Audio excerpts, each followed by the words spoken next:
I recently got asked why 50 meters isn't considered enough for a daily watch, and why, when we talk about daily watches, we often define 100 meters as the bare minimum. And I think that's a really fair question, and there's kind of two answers to that.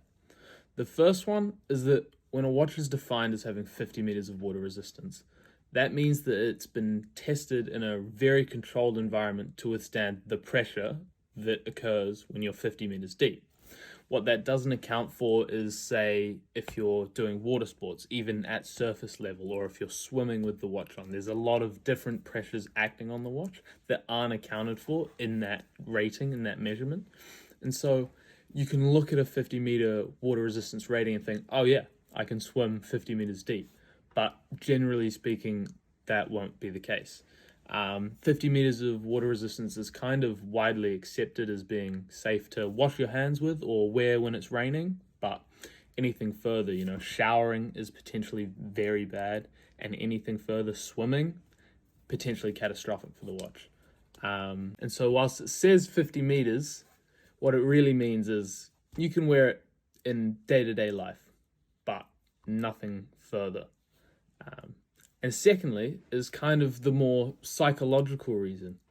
I think when we think about the activities that we get up to in our daily lives, for a lot of people, it is 9 to 5 work, sleep in, drive your car, sit at a desk, type, go home, and that's it. And for that, you really don't need more than 10 meters of water resistance, 20, 30 to wash your hands, and that's it. But we want our lives to be in such a way that we might spontaneously jump in the ocean, jump in the pool, go out on a boat, go swimming, go somewhere where we might need that extra water resistance.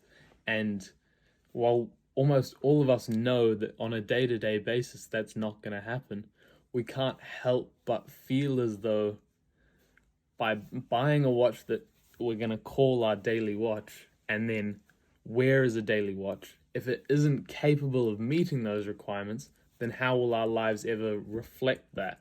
How could we be James Bond if we're wearing a watch that can't be thrown into the ocean on a whim?